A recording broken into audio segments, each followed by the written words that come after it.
Hello, and welcome to Crochet and Chronicles, where we stitch together stories of the strange, the unexplained, and the downright spine-chilling, all while keeping it cozy with yarn and hooks. I'm Aryia. And I'm Siobhan. We're your hosts, here to chat about the macabre, mysterious, and sometimes downright bizarre, while sneaking in crochet inspiration along the way. Today's episode is particularly haunting, because it's not an ancient ghost ship or a centuries-old urban legend. It's a modern-day mystery that shook the entire world. That's right. We're diving into the enigma of Malaysia Airlines Flight 370, the plane that disappeared in 2014 with 239 people on board. It's a story filled with heartbreak, unanswered questions, and theories that range from plausible to downright wild. If this rings a bell, it's because we touched on it briefly in our last episode about the Mary Celeste. It was one of those moments where we realised this deserves its own deep dive. Yeah. The Mary Celeste was a ghost ship from the 1800s. Events from such a long time ago feel like stories. But MH370? It's modern, it's terrifying, and it's still unsolved. It feels like something from a best-selling conspiracy thriller, except it's heartbreakingly real.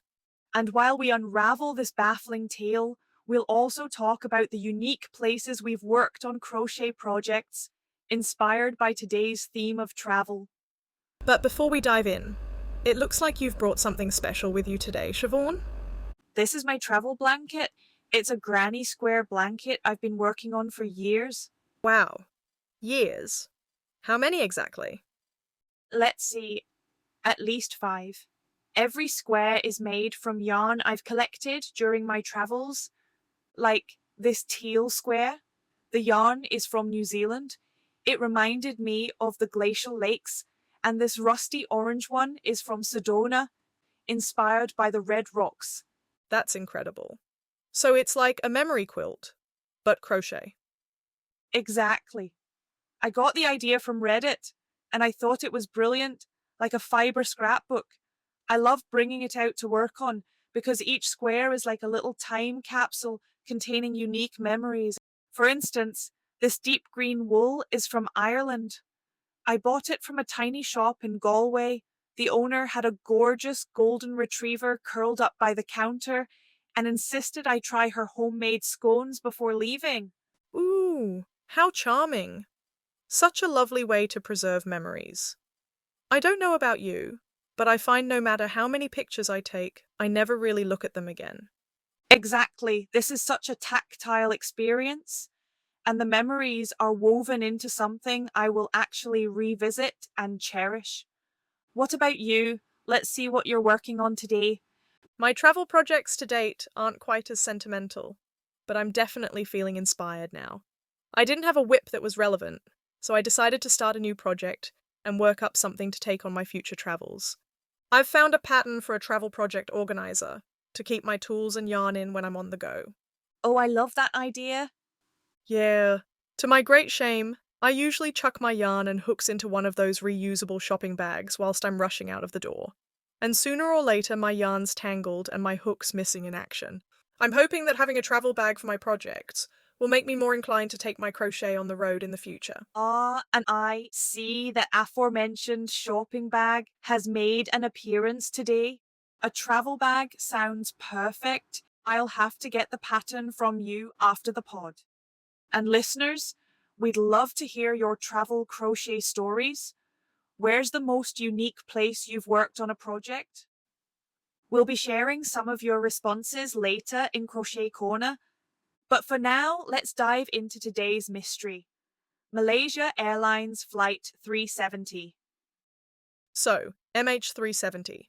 It was a Boeing 777 flying from Kuala Lumpur, Malaysia, to Beijing, China, on March 8, 2014. There were 227 passengers and 12 crew members on board. It was supposed to be a routine red-eye flight, right? Indeed. There was seemingly nothing amiss at all. The weather was clear, the plane was in good condition, and the pilot, Captain Zahari Ahmad Shah, was highly experienced. But less than an hour into the flight, at 1:19 a.m., the plane's last known communication came through. Captain Zahari said, "Good night, Malaysian 370. Is a message like that typical? I looked into it and it seems to be. The message was sent just before the flight left Malaysian airspace and entered Vietnamese airspace. When this happens, traffic control is handed off from one country to the other. So it is apparently fairly customary to send some form of farewell message to confirm the handoff. Ah, that makes sense. I guess the message seems more ominous given the circumstances. So the flight disappeared right after entering Vietnamese airspace? Exactly. And it didn't just vanish from commercial radar either. The plane's transponder stopped sending signals entirely. It was as if the plane vanished into thin air. I won't pretend to be an aviation expert or anything, but from what I do know, the transponder not working is pretty darn rare, right? Super rare. Only a handful of failures have occurred over tens of thousands of flights. It is supposed to be one of the most reliable systems on an aircraft. To make matters worse, the flight's disappearance wasn't immediately noticed. Air traffic control in Vietnam expected the plane to check in. But when it didn't, a delay in communication meant precious hours were lost before search efforts began. I remember when this hit the news, it was so surreal. Like, how does a plane just disappear in 2014? Same. I couldn't wrap my head around it, and the search efforts were mind-boggling. The initial area covered the South China Sea, but when new data suggested the plane had veered off course, the search expanded to the southern Indian Ocean, a vast, desolate area. Months of searching turned into years, and still no definitive answers have been found. A few pieces of debris eventually washed up, most notably a flaperon on Réunion Island in 2015, but to this day, the main wreckage hasn't been found, and without the black box or cockpit recordings, we're left with theories. We'll get into those in a moment. But first, let's take a quick detour into our Crochet Connection segment. Since today's theme is travel, let's talk about crocheting on the go. It's such a perfect travel companion. Portable, calming, and practical. Totally. Such a great alternative to screen time, especially since it doesn't require batteries. Yes. Plus, it doesn't require your full attention, so you still get to take in the sights. One of my favorite memories is crocheting a sun hat on a ferry in Greece. The wind was a nightmare for my yarn, but I was getting seasick, and crocheting seemed to be helping, so I persevered. Yarn and wind. Natural enemies. One of my favorites is crocheting on a road trip around Iceland. So many memorable moments, but looking up from my project to suddenly see the northern lights on the last night of the trip really was quite something. Wow, that sounds incredible. I've always wanted to visit Iceland. Oh, if you ever get the opportunity, take it. It's been 10 years, and it's still top of my list of experiences. High praise. And listeners, keep sending in your stories. We'll share some of your amazing crochet travel tales in Crochet Corner. Now, let's dive into the theories surrounding MH370. Let's start with the official findings. Based on the debris that washed up, investigators concluded that the plane likely crashed in the southern Indian Ocean. But how it got there is where things get murky. That's way off course though, isn't it? Very much so, which is why the prevailing theory is mechanical failure. A fire or sudden depressurization could have potentially incapacitated everyone on board, leaving the plane to fly on autopilot until it ran out of fuel. The autopilot theory fits with some of the debris patterns and satellite data, but it doesn't account for why the transponder was turned off, or explain why the plane took such a sharp turn towards the Indian Ocean. Exactly. The transponder is designed to withstand extreme heat, apparently over 1000 Celsius for up to 1 hour, so a fire breaking out wouldn't have affected it. They are also designed to withstand incredible impact and are waterproof up to 20,000 feet deep. Wow, those things sound better than bulletproof. Right? Another theory is deliberate action. Investigators have concluded that the flight's change in direction was caused by manual intervention, so somebody must have steered the plane towards the Indian Ocean. Some investigators suspect Captain Zahari Ahmad Shah may have intentionally diverted the flight. And here is a super interesting fact. His flight simulator at home had a similar route mapped out. Oh, that is suspicious. I bet that raised a lot of eyebrows. Indeed. But there's no hard evidence that Zahari did anything malicious. Friends and family described him as a professional, dedicated pilot. But not out of the realm of possibility by a long shot. Speaking of the realms of possibility, we have the more fringe theories. Hijacking is a possibility. Maybe someone took control of the cockpit. But hijackers are usually looking to make some kind of statement or demand. Why would someone hijack the flight over Vietnam only to fly it so far off course nobody could ever find it? Exactly. So then we have the conspiracy theories. Like the idea that the plane was shot down by a government and the whole thing was covered up. That seems far fetched. It does, but there is a US military base in the Indian Ocean, which is what's fueling that theory. Some say the flight was diverted to the base and the washed up debris was planted to throw off investigators, which is why it took so long for it to turn up. The recovered debris has never been definitively matched to MH370. They just come from the same aircraft. Okay, it seems much less far fetched now I know all of that. But why on earth would the US government want to kidnap a domestic aircraft?